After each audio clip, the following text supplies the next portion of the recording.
नमस्कार। आप सुन रहे हैं न्यूज़ पॉइंट पॉडकास्ट और मैं हूं आपके साथ सुषमा। आज इस पॉडकास्ट में बात मायावती की। मायावती इस पूरी चुनाव को अकेले बिना किसी चर्चा के लड़ रही हैं, लेकिन फिर भी कुछ बड़ा और ब्लंडर हुआ है जिसकी चर्चा होनी चाहिए, जिसकी चर्चा धनंजय सिंह भी कर रहे हैं। बाहुबली धनंजय सिंह इन दिनों लगातार सुर्खियों में बने हुए हैं। 1 मई को जेल से जमानत पर बाहर आने के बाद उन्होंने भारतीय जनता पार्टी को अपना समर्थन देने का ऐलान कर दिया था। इससे कुछ दिनों पहले ही बहुजन समाज पार्टी ने उनकी पत्नी श्रीकला रेड्डी का जौनपुर लोकसभा सीट से टिकट काट दिया था। इसके बाद उन्होंने बीजेपी को अपना समर्थन देते हुए अपने समर्थकों से बीजेपी प्रत्याशी के लिए वोट देने की अपील की। इस सबके बीच धनंजय सिंह ने मीडिया से बातचीत की।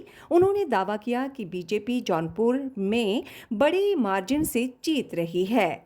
साथ ही मायावती को लेकर भी बड़ा बयान दिया। धनंजय सिंह ने कहा कि बीजेपी को जौनपुर में सभी वर्गों का समर्थन मिल रहा है और जौनपुर में बीजेपी अब बड़े मार्जिन से जीतेगी। मेरे सभी समर्थक बीजेपी को खुलकर वोट कर रहे हैं, यहाँ तक कि भाजपा के लोग भी वोट कर रहे हैं। क्षत्रियों की बीजेपी के खिलाफ नाराजगी पर धनंजय सिंह ने कहा कि नाराजगी हुई थी जो कि गुजरात से शुरू हुई थी, लेकिन अब वो नाराजगी नहीं है। मुझे लगता है सभी क्षत्रियों को ही टारगेट करते हैं, चाहे फिल्मों के माध्यम से हो या सियासत के माध्यम से, लेकिन क्षत्रियों ने कभी किसी को टारगेट नहीं किया।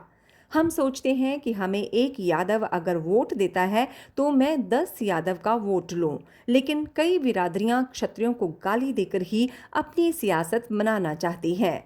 इस दौरान धनंजय सिंह ने बसपा प्रमुख मायावती को लेकर भी बड़ा बयान दिया। उन्होंने कहा कि मायावती एक बहुत बड़ी नेता थीं। अगर वो देश में दौरे पर निकल पड़तीं तो आज बसपा सबसे बड़ी पार्टी होती, लेकिन आकाश आनंद ने जिस तरीके से पार्टी को बढ़ाना शुरू कर दिया था, अपने काडर और कार्यकर्ताओं में जोश भरना शुरू कर दिया था, मायावती के एक आत्मघाती कदम से सब खत्म होता दिख रहा है। जिस तरीके से आकाश आनंद चुनाव प्रचार कर रहे थे, 2027 में बीएसपी को बहुत बड़ा लाभ होने वाला था, लेकिन ये नुकसान हो गया है।